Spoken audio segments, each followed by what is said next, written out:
Okay, 5.4 for Math 100 is polynomials in several variables. So we have more than just x or y. In our polynomial, we have both of them. All right, so before we actually do what this problem says, it says evaluate. Before we do that, let's talk about what it actually means. When I see the term 3x cubed y, what that means is 3 times x cubed times y. Those three things are being multiplied together. And so that's what x y squared would mean. It means x times y squared. The 5y means 5 times y.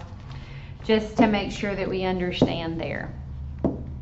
Okay, so evaluate means we're actually going to come up with a numerical answer. And now they've told us in this problem that they want x to be -1 and they want y to be 5. So our first step is to substitute those values in place of x and y. All right, so I've got this 3, it doesn't go anywhere. Where I saw an x, I'm going to put a -1, keep my cubed. And where I saw a y, I'm going to put a 5. Notice I put parentheses around the number where it belongs. Okay, in my second one I have, where in place of x I put -1.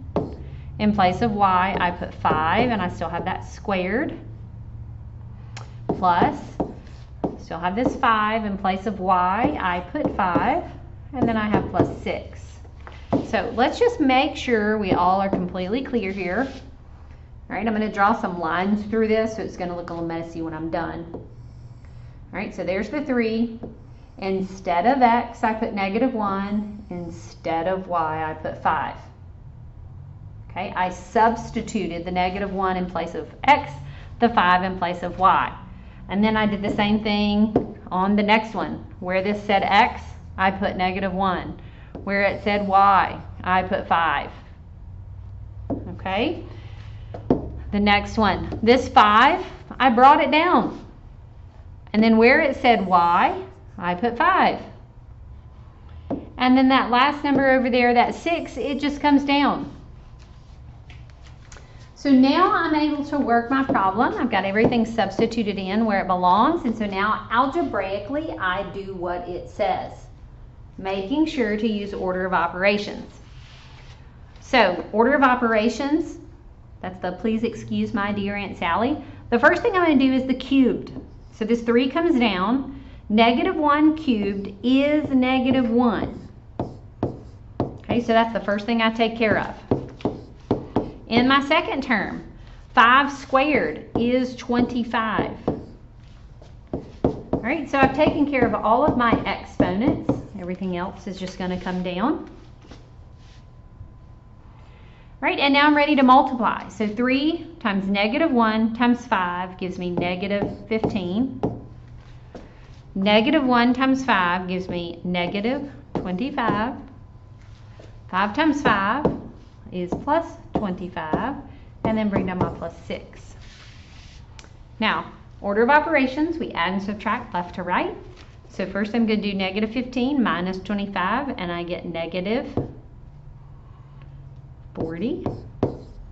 And I'm going to bring down this 25 plus 6 because I haven't used it.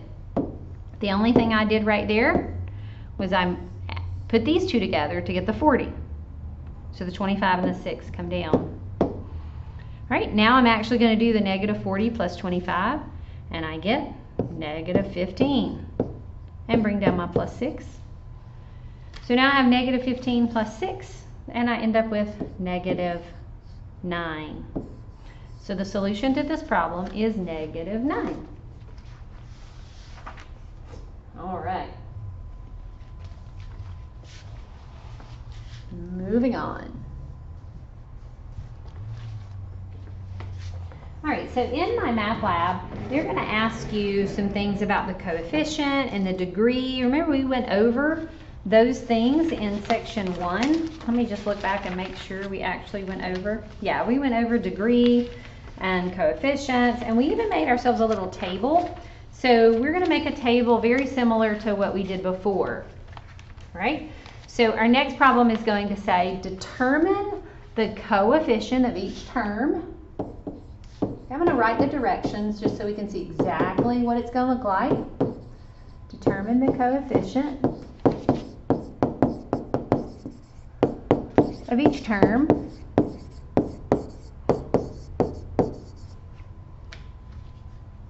The degree of each term.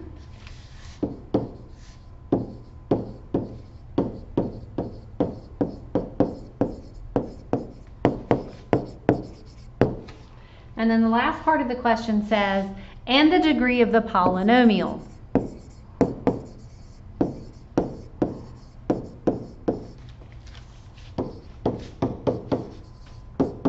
So my math lab is really good about asking you multi-step questions, so make sure that you answer all of the parts. All right, and so the polynomial that we're working with here is 8x to the 4th, y to the 5th, minus 7x cubed y squared, minus 5x plus 11. Now this was a little different than the ones we did in section 1 because we have more than one variable. So we're going to make a little table just like we did before. In our table, the first thing I'm going to do is write the term. Okay, my first question was determine the coefficient of each term. So I'm going to write the entire term, all right, in the first column. My second column is going to be the first answer to the question. That's where I'm going to write my coefficients. And then the last column is going to be the degree of that term. Okay? And so the last question, degree of the polynomial, is not in this table at all. All right, we're still going to answer it, but it's not in that table. All right, so our first term in this particular polynomial is this 8x to the 4th, y to the 5th. Our next term, make sure when you write down this middle term, you take its sign with it. Same thing with the minus 5x, and then we have the 11 at the bottom. All right, now we're just going to identify the coefficient. Remember, that is the number in front of the variable. So our coefficient here is 8, negative 7, negative 5, and 11, the number part of the term. All right, and then the degree of the term, okay, the way we find that is the sum of the exponents of that particular term. So in this first term, we see we have a 4 and a 5. So the sum of 4 and 5 would give me 9. Okay, so I add the 4 and the 5 to get 9. That would be the degree of the first term. The second term, I'm going to add the 3 and the 2. Those are my exponents. I would get 5. My next one, my exponent is a 1. Okay, I don't have to add it to anything. It's just that 1. And then the exponent on the bottom, there's not one. There's not a variable. So my degree is 0. Okay, so we have answered question number 1, determine the coefficient of each term. That's right here. Okay, question number 2 was on the degree of each term. Okay, awesome. Did that right here in green. The thing that I have not done is I have not answered the degree of the polynomial. So I'm going to do that over here on the side. The degree of the polynomial doesn't go in a table here. Okay, the degree of my polynomial is the highest of those that I circled in green. So the degree of my polynomial is going to be 9. Right here, the degree of my polynomial. Awesome. Okay, so my math lab is definitely going to ask you a question like that. I wanted you to be prepared, answer all the parts. Okay. Next idea is we are going to add and subtract, and we're going to still multiply polynomials, okay? Because the multiplying we've already learned how to do, we've learned how to add and subtract, and now we're just going to kind of put all of that together, add, subtract, and multiply all together in some problems. All right? So let's say I ask you to add these two polynomials. 6x squared xy squared minus 5xy plus 7. I'm going to add to that another polynomial. So 9xy squared plus 2xy minus 6. All right. So we're adding these. We need to identify, are there any like terms? And so xy squared. Well, here's another xy squared. So those two are like terms. 6x squared plus 9xy squared. Okay, and this is where I got that little plus from. All right. Now let's look at 5xy would be a like term with 2xy. Well, don't forget this little sign right here. So I've got a minus 5xy, and then again I've got this plus 2xy. All right. And for my last terms, I've got this 7 and this 6. They are like terms. So I've got plus 7, and don't forget I've got this little minus 6. I do have plus right here, but here's what I don't like to do. I don't like to do that. Plus minus. Oh, that's just a personal pet peeve of mine. So when I see plus and minus beside each other, the negative is what we get, because positive times negative is negative. All right. So now I'm ready to combine my like terms.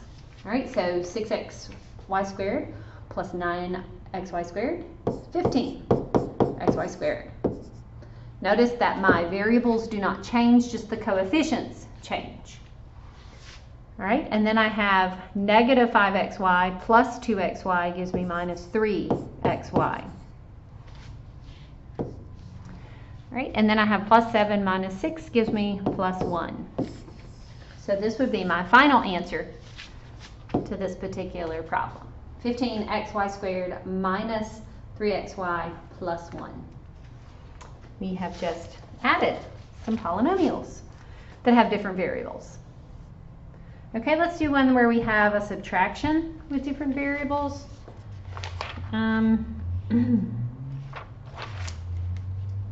This is where we have to be careful with our subtraction. Okay, 7x cubed minus 10x squared y plus 2xy squared minus 5. Okay, there's our first polynomial, and we are going to subtract from it 4x cubed minus 12x squared y minus 3xy squared, and then plus 5. All right, so the first thing I'm going to do is identify any like terms. All right, so this x cubed and this x cubed. So I have 7x cubed minus 4x cubed. Okay, my x squared y, those are like terms. So don't forget our little sign right here. So I have negative 10x squared y. Got this sign right here. That would be a minus. Oh boy. And then I've got this sign right here. Negative 12x squared y. Ugh, I really don't like that minus and negative beside each other. So again, pet peeve of mine. So I would not do that. Negative times negative, that actually turns that into plus 12. All right, moving on to our next like terms. We have 2xy squared and negative 3xy squared. So we have plus 2xy squared. We still have this little minus right here. And we have that minus there, xy squared. And there it is again, minus and negative. You can't have two signs beside each other. Minus and negative is a positive. And then we have our last terms that are like terms would be this negative 5 and this positive 5. So I have minus 5 minus net. Let me do that again. Okay, so this 5 in here in the first one has a minus in front, so minus 5. I still have this negative in the middle, so minus, and this one is a positive 5. There we go. All right, now I'm going to combine all of my like terms. 7 minus 4 gives me 3x cubed. Negative 10 plus 12 gives me plus 2x squared y. Now we're on the green ones. 2xy squared plus 3xy squared is plus 5xy squared. And then the yellow ones, negative 5 minus 5 is negative 10. Signs are the same, so we add and keep their sign. Awesome. Okay. All right, so as promised, we're going to do some that have multiplication in them also, and some simplifying. All right, so let's do that. Let's do x minus y times x squared plus xy plus y squared. All right, we are multiplying here. When that parentheses is beside the other one, we are multiplying. So, big distributive property. So we're going to multiply this first x times all 3 of those terms. When we're done with that, we're going to multiply this negative y times all 3 of those terms. Then we'll worry about like terms. All right, so x times x squared is x cubed. X times xy is plus x squared y. Add the exponents on the x's. X times y squared would be plus x y squared. We're done with all the green arrows. Okay, so now we'll go to negative y times x squared is negative x squared y. Again, I'm wrote in that order because I was already writing in the xy order, so I'm going to continue to do that. Now negative y times positive xy gives me negative xy squared.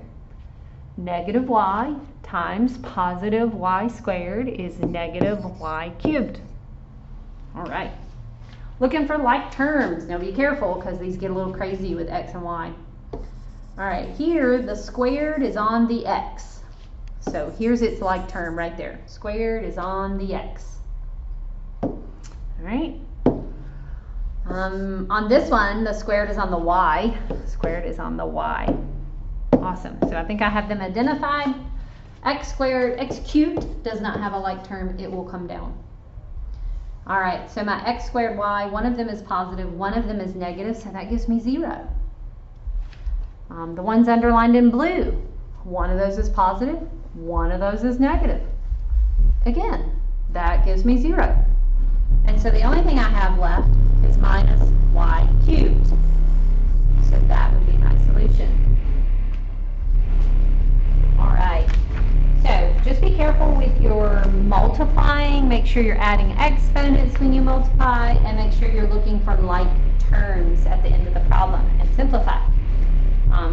If you have any questions, just email me, and make sure that you stay on pace and try not to get behind our pacing guide. So that finishes up section 5.4.